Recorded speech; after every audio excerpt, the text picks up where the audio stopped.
Saya kaget ya, what's wrong with my visa gitu.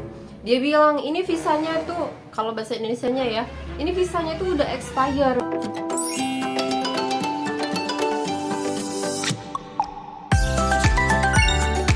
Nah, welcome back teman-teman. Di video ini masih share tentang seputar trip ke Korea Selatan. Nah, ini berdasarkan pengalaman saya. Dan terima kasih kepada yang sudah tulis di kolom komentar atau memberikan beberapa pertanyaan sehingga saya punya ide untuk sharing pengalaman saya melewati imigrasi Korea Selatan.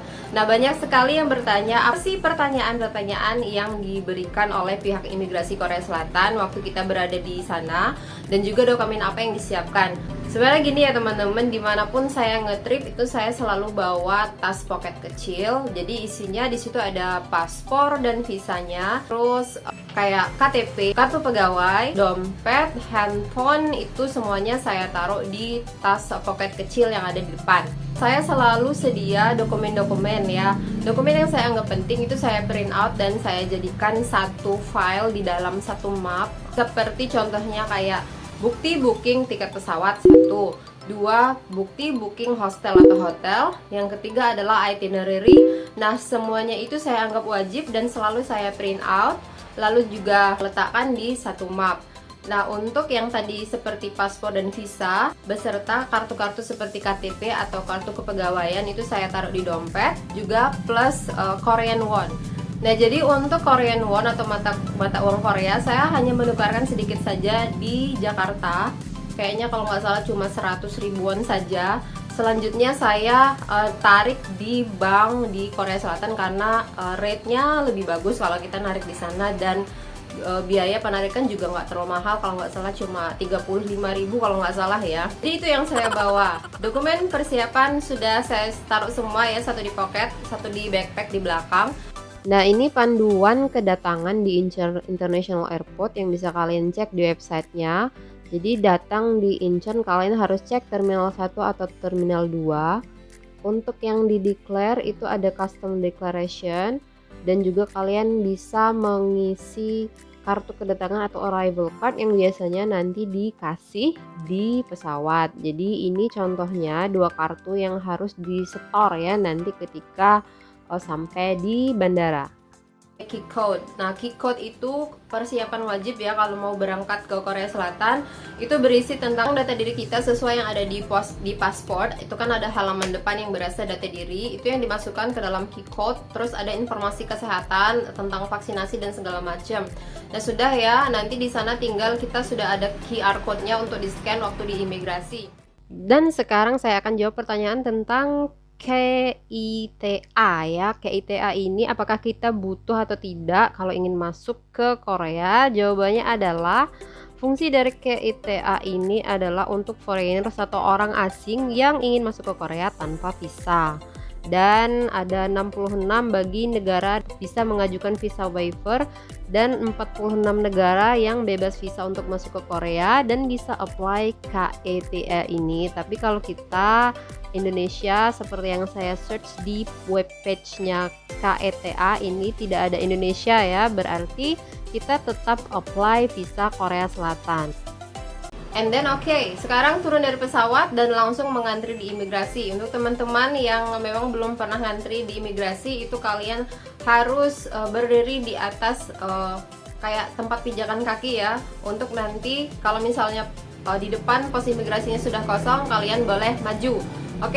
Pas sudah di pos imigrasi itu kalian langsung, kalau saya langsung serahkan paspor yang ada visanya sama form declaration-nya. Sudah saya selipkan semua di dalam paspor. Nah, yang lain-lain, persiapan dokumen yang lain itu untuk jaga-jaga. Jadi jelek-jeleknya kalau ada something happen itu kan kita ada bukti ya, bukti bahwa kita tuh nggak ilegal di sana. Di sana nanti kan ada foto wajah ya. Itu tidak boleh pakai masker, tidak boleh pakai kacamata. Jadi dibuka dulu masker dan kacamatanya. Terus fingerprints, dan sambil petugas itu mengecek paspor. Dan suddenly tiba-tiba nih ya teman-teman, petugas imigrasi Koreanya itu kayak kebingungan gitu. Saya lihat ada apa ya gitu. Terus dia nunjukin, saya kaget ya, what's wrong with my visa gitu. Dia bilang ini visanya tuh, kalau bahasa Indonesianya ya, ini visanya tuh udah expire, udah nggak berlaku lagi gitu. Dia bilang kayak gitu.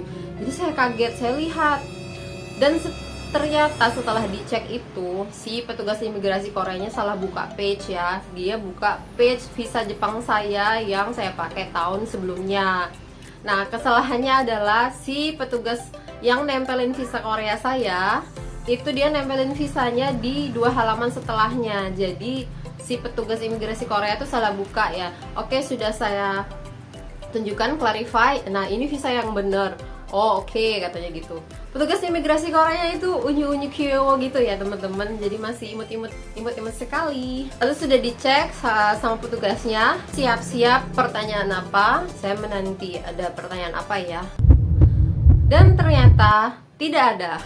Ya, tidak ada teman-teman. Saya menganggap imigrasi Korea ini mudah, gampang banget. Yang penting dia sudah klop di data-data yang sudah diperiksa di paspor dan di visa, itu saya sudah melenggang bebas, aman, dan damai. Dan sebenarnya imigrasi di Malaysia atau Singapura itu menurut saya lebih ketat ya, apalagi kalian memang belum pernah bepergian kayak masuk ke Malaysia atau Singapura pertama kali. Nah, itu mereka akan lebih ketat. Tapi kalau sudah beberapa kali masuk ke Malaysia atau Singapura ya malah petugas imigrasinya slow-slow aja. Bahkan waktu itu kayak nyanyi-nyanyi gitu ya, gak nyanyi-nyanyi. Memang sih nanya kayak berapa hari di Malaysia, mau kemana aja, kayak gitu. Tapi nggak segalak waktu kita belum pernah masuk ke negara tersebut. Oke, jadi intinya masuk ke Korea melewati imigrasi Korea Selatan di Incheon International Airport itu tidak mengerikan.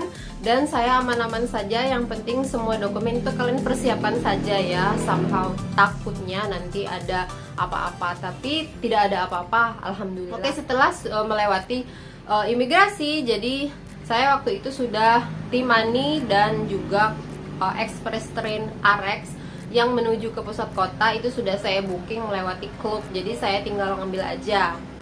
Dan for your information, ada self money changer ya teman-teman, jadi kayak mesin ATM gitu, dan kalian bisa exchange uang kalian di self money changer itu. Nah, kalau untuk masalah uang sih tukerin dikit aja ya, Korean won-nya di Jakarta, terus nanti bisa tarik uang di Korea. Kalau misalnya mau exchange, berarti kalian bisa tukarkan aja dolar atau euro dari Jakarta. Tapi jangan coba-coba tukerin rupiah ke negara tujuan kita ya, karena biasanya di luar negeri itu rate-nya jelek. Jadi kalau mau tuker, itu tuker dolar atau euro. Oke, sekarang gimana pulangnya? Nah, untuk keluar dari Korea, waktu kita sudah selesai liburan ya, mau pulang ke Indonesia lagi, itu kan kita harus lewat imigrasi lagi untuk diperiksa.